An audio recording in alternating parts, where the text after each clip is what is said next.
झूठे केसेस हैं और सियासी बुनियादों पर बनाए गए हैं। जरदारी साहब हो या कोई भी और हो, इनको पता है कि इन्होंने बाहर भागना है क्योंकि ये चोर हैं। कभी हमने खान साहब को ये नहीं देखा कि वो डरे हों।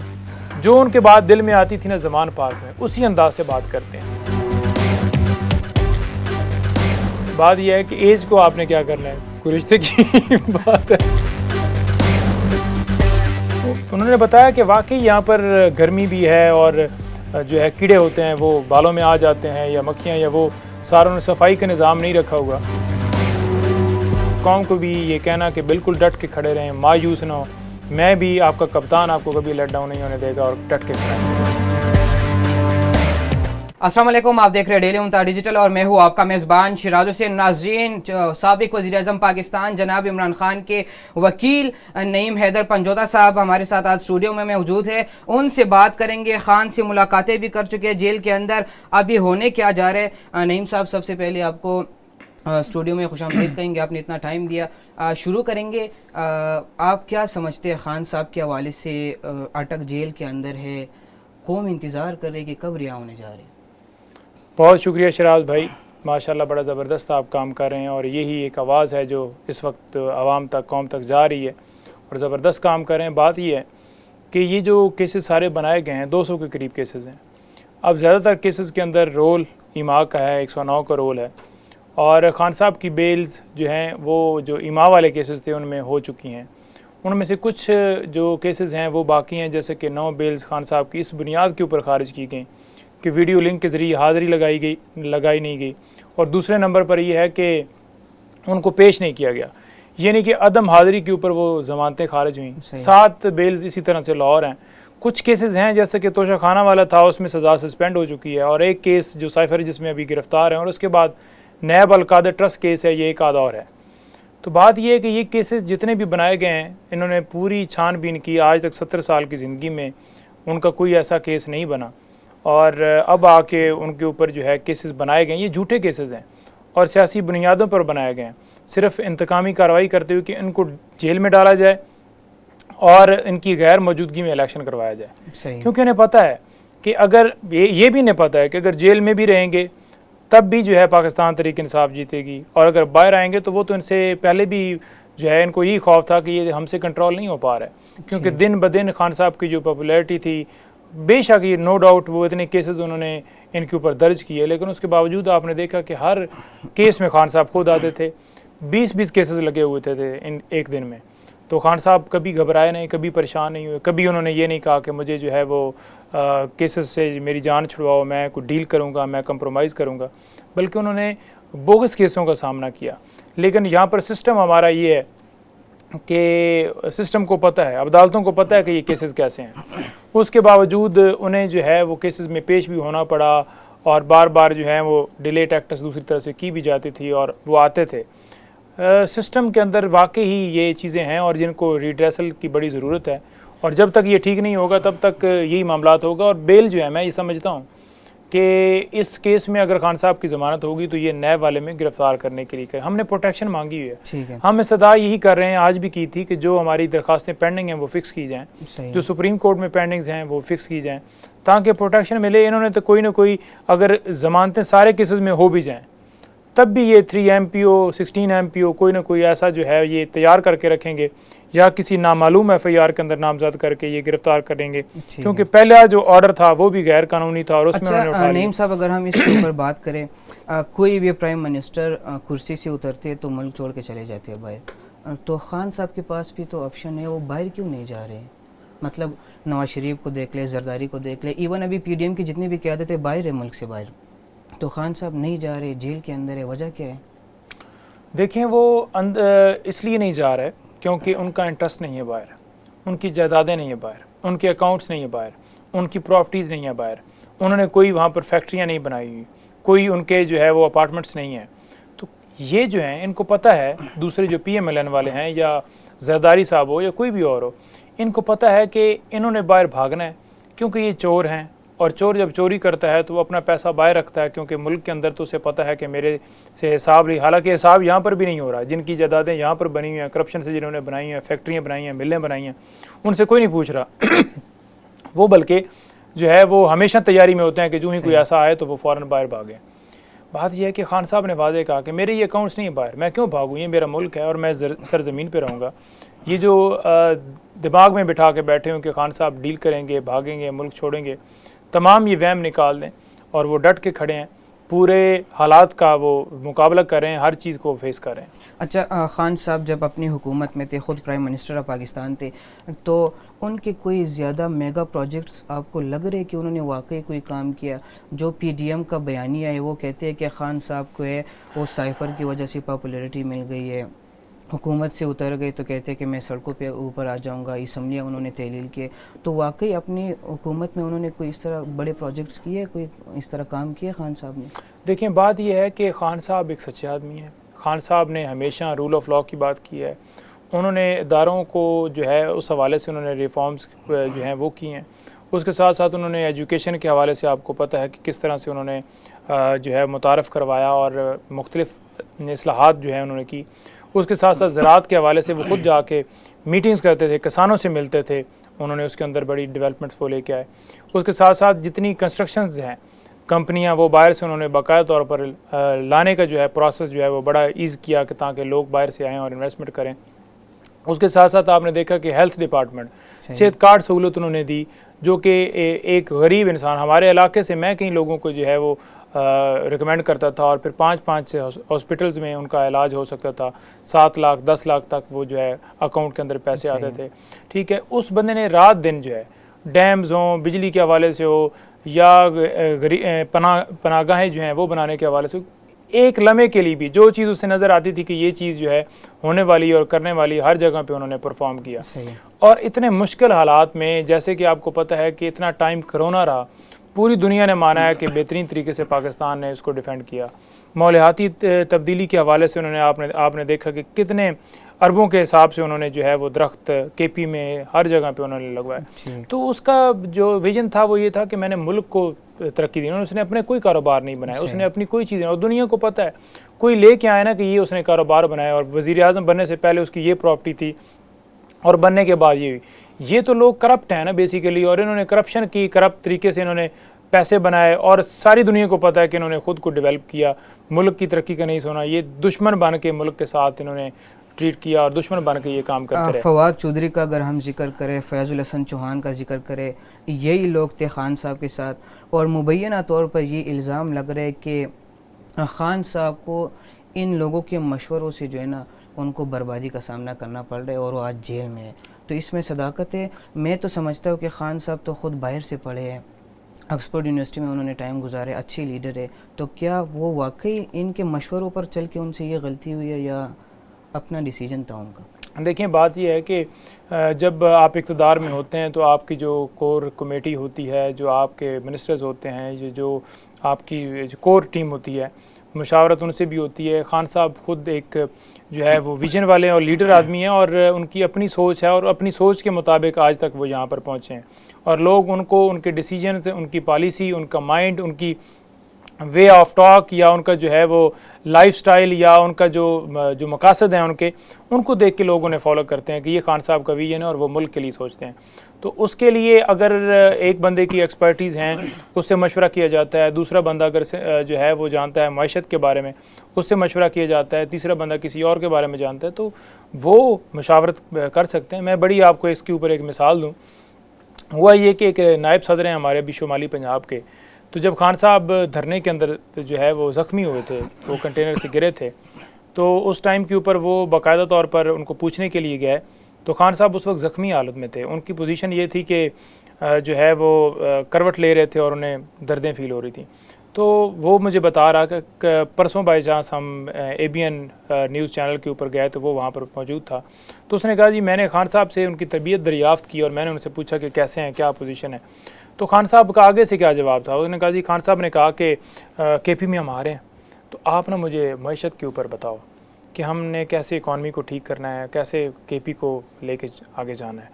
तो मैं बड़ा शॉक्ड हुआ कि 1.5 घंटा लेक्चर जो है वो जो है मैं भी उनको बताता रहा, वो मुझसे पूछते रहे और 1.5 घंटा वही मुझसे मईशत के बारे में पूछते रहे कि केपी में कैसे हमने तरक्की करनी है, कैसे मईशत को ठीक करना है। तो बात यह है कि उन्होंने कहा कि इस पोजीशन में जब मैंने उन्हें देखा ना कि वो सोच रहे हैं कि मुल्क के अंदर बेहतरी आए, मुल्क जो है बेहतर तरफ जाए और सूबे को हमने आगे तरक्की की राह पर गामजन करना है, तो मैं बड़ा हैरान हुआ। उनका ये जज्बा देख कर मैं बड़ा जो है ना, मुझे ये चीज़ जो है ना बड़ी इम्प्रेस की कि इस बंदे का जो जज्बा है वो किस हद तक है कि इस कंडीशन में भी वो ये करे। अभी भी जब जेल में जाते हैं, बात होती है, तो वो इलेक्शन की बात क्यों करते हैं कि मुल्क के अंदर जो मुआशी अदम इस्तेकाम आ चुका है वो बेहतरीन तरीके से तभी मुल्क जो है वो आगे चलेगा कि अगर इलेक्शन फ्री एंड फेयर होंगे और जिस बंदे को आवाम मुंतखब करेगी वो इक़्तिदार में आएगा और वो लीड करेगा और वो आवाम के इंटरेस्ट को देखेगा, क्योंकि आवाम उसको वोट देगी जो आवाम समझेगी कि ये बंदा हमारे लिए सूटेबल है। सही है।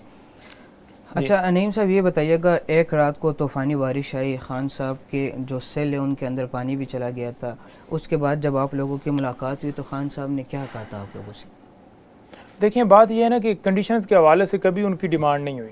कभी उन्होंने ये नहीं कहा कि मेरी कंडीशंस के ऊपर बात करें, मेरी कंडीशंस के ऊपर इंटरव्यू दें। आप लोग पूछते हैं फिर हम बताते हैं। इसी तरह से हमने जब पूछा तो खान साहब नहीं बता रहे थे।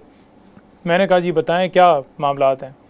उन्होंने बताया कि वाकई यहाँ पर गर्मी भी है और जो है कीड़े होते हैं वो बालों में आ जाते हैं या मक्खियाँ, या वो सारा उन्होंने सफाई का निज़ाम नहीं रखा हुआ, और बारिश भी इसी तरह से जब आती है तो वो उसका कवर नहीं होगा तो वो सारा पानी जो है, सारा उनका जो मैट्रेस है वो जो है गीला हो जाता है। तो उन्होंने कहा कि ठीक है, इन कंडीशन में रखा हुआ है मुझे, लेकिन मेरे लिए 5 स्टार है। और 5 स्टार क्यों है? क्योंकि मैं इसके पीछे मकसद है मेरा और मैं मकसद के लिए ये कर रहा हूँ, और हमेशा कुर्बानी देकर जो है वो कौमें आगे बढ़ती हैं और हर कुर्बानी जो है देने के लिए मैं तैयार हूँ। कौम रेडी, और कौम को भी ये कहना कि बिल्कुल डट के खड़े रहें, मायूस ना हो। मैं भी आपका कप्तान आपको कभी लेट डाउन नहीं होने देगा और डट के खड़ा है। खान साहब को इंटरनेशनल मीडिया से बड़ी कवरेज मिलती है। खान साहब एक स्पोर्ट्समैन भी रह चुके और जिम करते हैं, डाइट लेते, तो उन वजह से खान साहब मुतासिर हो रहे जेल के अंदर। जब आप की मुलाकात होती है, उनके फिज़िकल बॉडी को आप देखते हैं, उनके गेस्चर्स वगैरह को, तो कैसा महसूस होता है कि कितने अरसे तक जेल के अंदर रह सकते हो? देखें, जो खान साहब की है ना एक हिस्ट्री, या खान साहब जिस कंडीशन में रहे हैं, हमेशा ये होता था अक्सर जो है वो खान साहब से जब मुलाकात हो रही होती थी तो वो ज़्यादातर दरख्त के नीचे कुर्सी लगा लेते थे। अगर अंदर भी हो तो उन्हें नहीं होता था कि एसी चलाओ। अभी भी जब मुलाकात होती है तो फ़ौरन वो आती ही कहते हैं कि एसी बंद कर दो। जो उनकी बॉडी लैंग्वेज है, जैसे आप बैठे हुए हैं माशाल्लाह ज़बरदस्त तरीके से, जिस तरह से खान साहब आते थे ज़मान पार्क में, उसी अंदाज से आते हैं, उसी तरह का उनका अंदाज़ होता है बात करने का, उसी तरह से वो यूँ बैठ के सामने डिक्टेट कर रहे होते हैं। मैंने नहीं देखा कि एक बंदा, जैसे हमने यहाँ पर हज़ारों लोग देखे, जब वो बाहर होते हैं और होते हैं, जब कैद में जाते हैं और होते हैं, बाहर बड़ी बड़के मार रहे होते हैं, और कैद के अंदर या एक छोटी सी FIR हो जाए ना तो वो उनका जो है वो लेट डाउन हुए होते हैं और उनका जो मोराल है वो बड़ा डाउन हुआ होता है। और वो उस वक्त कोई ऐसी स्टेटमेंट नहीं देते, क्योंकि उन्हें होता है कि पहले मैं गिरफ़्तार हूँ तो मज़ीद कोई ऐसी स्टेटमेंट ना दूँ कि मेरे लिए ये कैद लंबी हो जाए। अब वहाँ पर डिवाइसेस भी लगी होंगी, क्योंकि पूरा घर जब बग किया जाता था और डिवाइसेस लगती थी, खान साहब का फ़ोन टैप किया जाता था, तो वो पूरी जिस जगह पे हमारी मुलाकात होती है कि ज़रूर रिकॉर्डर भी, और वो खुद कहते भी हैं कि हमने ऊपर वीडियो कैमरे लगाए हुए हैं। अच्छा, कोई ऐसी वीडियो लेके आए ना जिसमें वो ये कहें कि खान साहब जो है वो माफ़ी मांग रहे हैं या उनका जो मोराल है वो डाउन हो गया। खान साहब उस सारे माहौल के बावजूद, उसके अंदर बैठने के बावजूद, कभी हमने खान साहब को ये नहीं देखा कि वो डरे हों। जो उनके बात दिल में आती थी ना ज़मान पार्क में, उसी अंदाज से बात करते हैं। और हमेशा जो है अगर 9 मई के हवाले से बात हो, वर्कर्स के हवाले से बात हो, या मुस्तकबिल के लाएअमल के हवाले से बात हो, जैसे आके इंटरव्यू देते थे टीवी के ऊपर बैठ के, जो रिकॉर्ड करते थे और वो भिजवाते थे मीडिया को, या स्पेसेस करते थे, सेम उनका वही उसी अंदाज से बैठे होते हैं और वही बातें करते हैं। उनका अंदाज़ हमने नहीं चेंज होते देखा, ना ज़मान पार्क, ना अटक जेल, और ना कभी कोर्ट के अंदर किसी जगह पे। यानी कि उन मुकदमात का उनके ऊपर कभी भी वो प्रेशर नहीं आया, या वो कभी भी खुद को जो है वो डिफेंसिव साइड पे नहीं गया कि वो थोड़ा सा अपने मकसद से या बात से या अंदाज से पीछे हट जाएं। उसी अंदाज से वो बात कर रहे होते हैं। ठीक है, मुबैना तौर पर एक ख़बर गर्दिश कर रही है कि आरिफ अलवी साहब ने मुलाकात की और ख़ान साहब डील करने जा रहे जेल के अंदर, इसमें कोई सदाकत है? देखें, आरिफ अलवी साहब के हवाले से जो बात की जा रही है बिल्कुल गलत है, झूठी है खबरें।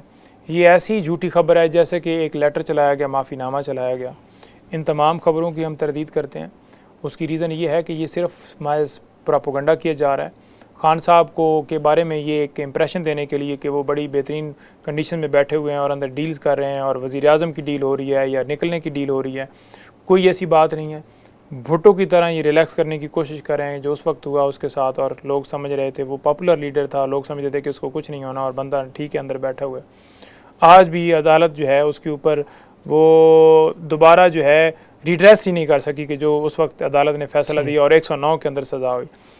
तो तमाम बातों की तरदीद करते हैं, कोई डील नहीं हुई, ना किसी से वो मिले हैं अटक जेल में, ना कोई उनसे मिलने गया है, ना उनके घर वालों की किसी से मुलाकात हुई है, कोई इस हवाले से किसी खबर में सदाकत नहीं है। जो पेपर वो सामने नज़र आया खान साहब की, ना ये राइटिंग है, खान साहब ज़्यादातर इंग्लिश में लिखते हैं, ना सिग्नेचर जो है खान साहब की ओरिजिनल है।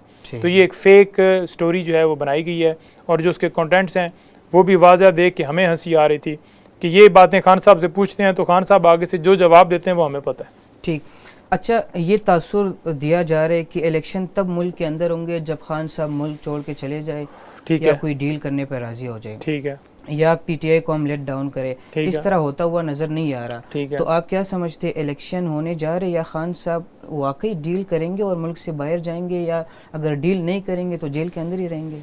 देखिए बात यह है कि काकड़ साहब का भी बयान आया है, वो कहते हैं कि देखें काकड़ साहब का बड़ा बयान गलत आया है। काकड़ साहब को ऐसा बयान नहीं देना चाहिए कि वो किसी जमात के सरबराह बने, बल्कि वज़ीर आज़म जो अबूरी होता है या अबूरी कैबिनेट होती है, वो हमेशा जो है उन्होंने सिर्फ़ और सिर्फ उनका रोल ये है कि उन्होंने इलेक्शन में आसानी करनी है, और इलेक्शन के लिए वो होते हैं कि जब तक इलेक्शन नहीं हो जाता तब तक वो जो है मामलात चलाते हैं, और वो भी सिर्फ अर्जेंट नोयत के जिसमें कोई पॉलिसी या कोई मेन डिसीजंस या उस हवाले से ग्रांट्स या ट्रांसफ़र पोस्टिंग नहीं।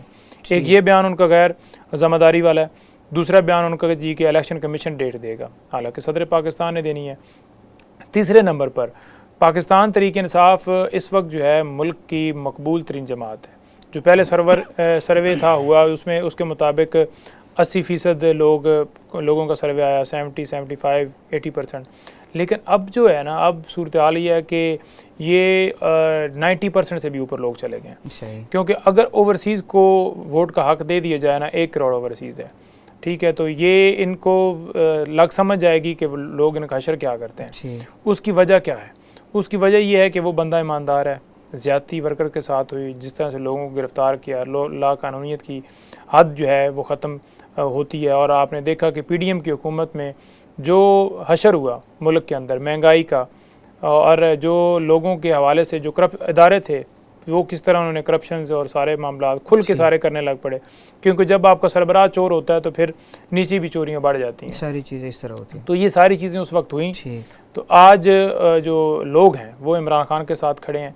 आपकी ये वीडियो जो आप बना रहे हैं, अगर आप इसी हवाले से वीडियो बनाए नवाज शरीफ साहब की तारीफ़ें करके, तो वो देख लीजिएगा और ये वीडियो चलती हुई देख लीजिएगा।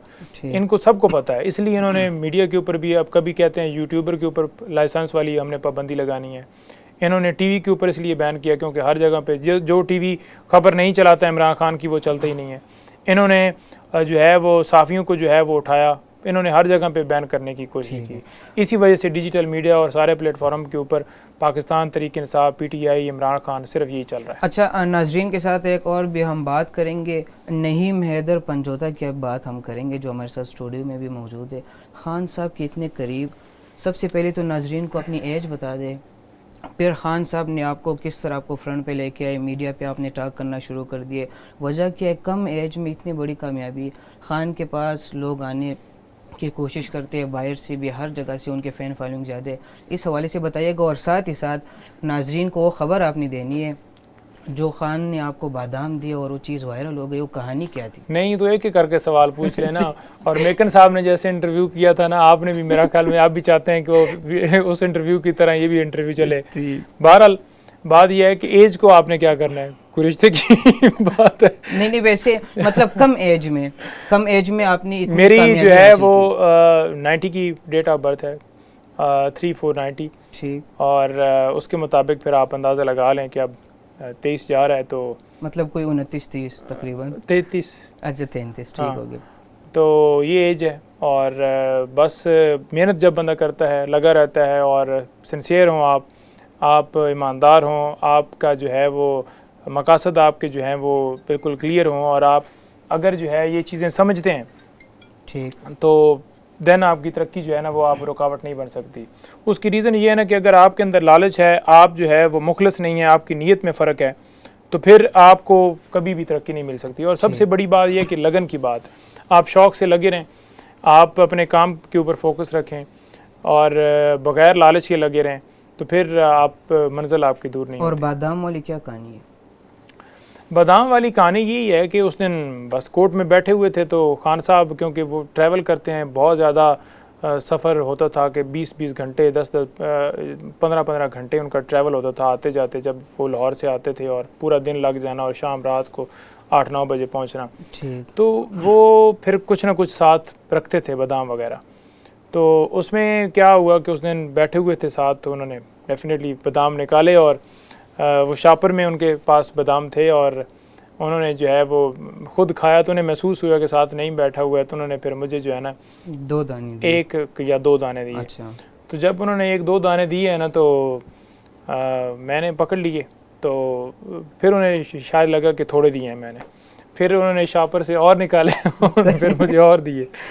तो मैं पहले वाले तो खा गया, तो मैंने कहा ये तो बादाम रखने वाले हैं, बड़े स्पेशल उन्होंने दिए हैं, तो फिर मैंने 2 बचा के रख लिए।